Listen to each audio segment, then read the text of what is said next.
नेपाल प्रहरीका महानिरीक्षक आइजिपी चन्द्र कुबेर खापुङले राजनीतिक आन्दोलनका क्रममा व्यक्तिगत सम्पत्तिमा आगजनी, लुटपाट, तोडफोड हुने घटनाले नेपालमा आतंकवादलाई प्रश्रय दिने बताएका छन्। इमेज च्यानलमा दिएको अन्तर्वार्ताको क्रममा आइजिपी खापुङले नेपालीको दिमागमा सोसल मिडियाबाट विध्वंसको बारुद भर्ने प्रविधिले देश ठूलो दुर्घटनातर्फ जाने चेतावनी समेत दिएका छन्। उनले भदौ 23 र 24 को घटनामा प्रहरीलाई दोहोरो मारमा पार्न खोजिएको बताएका छन्।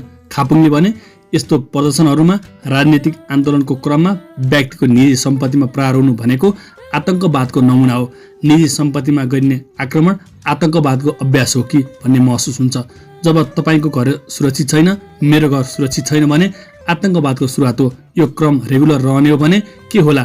प्रदर्शनकारी यस्तै गर्दै जाने। सामाजिक सञ्जाल सोसल मिडिया हाम्रो त्यस्तै छ। आम सोसल मिडियाबाट मानिसको दिमागमा बारुद भर्दै जाने हो भने देश समाज र हामी रहन्छौँ। त्यसैले हामीले शान्त भएर देशलाई सबैभन्दा बढी अगाडि राखेर संयमित हुनुपर्छ।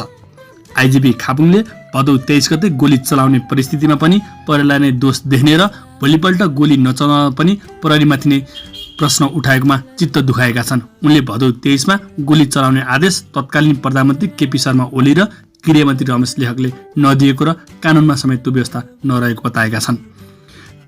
खापुङले संसद भवन, सिंहदरबार जस्ता भाइटल सरकारी संरचना जोगाउन विशेष फोर्स रहने र उनीहरूलाई गोली चलाउने अधिकार रहेको भन्दै त्यस आधारमा कारबाही गर्ने हो भने प्रहरी संरचना नै राज्यले नराखे भने प्रश्न पारेका छन्।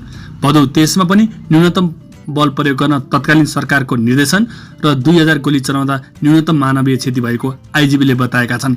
संसद भवन फोडेर भित्र छिर्दै आगजनी गर्न थालेपछि बाध्य भएर गोली चलाउनु परेको भन्दै खापुङले केही नगर्दा पनि हतियार प्रयोग नगरे बाबत छानबिन हुने र केही गर्दा पनि छानबिन हुने कुराले नीतिगत स्पष्टताको आवश्यकता रहेको आइजिपीले बताए।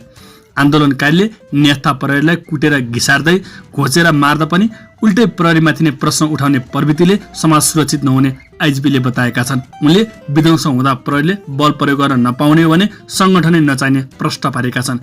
यस्तो बेलामा उल्टै प्रहरीलाई बयानमा बोलाउने कुरामा पनि उनले असन्तुष्टि जनाएका छन्। खापुङले भने मैले यसबीचमा सिपाही हवालदार सबैसँग भेटेर कुरा गरेको छु। कानुन बमोजिम काम कारबाही गर्दा पुलिसलाई किन छानबिनको दायरामा ल्याइन्छ? आज मेरो प्रहरीले पानी खान नपाएर पनि काम गरिरहेको छ। राज्यप्रतिको जिम्मेवारीमा प्रहरी हिजो पनि आज पनि प्रतिबद्ध छ।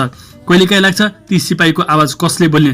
जुन प्रहरीले पानी नखाई भोकभोकै लडेको छ उसैको आज बयानीको लागि धाइराख्ने परिस्थिति आउँछ भने कसले बोल्ने? आइजिपीले बोल्नु पर्यो नि।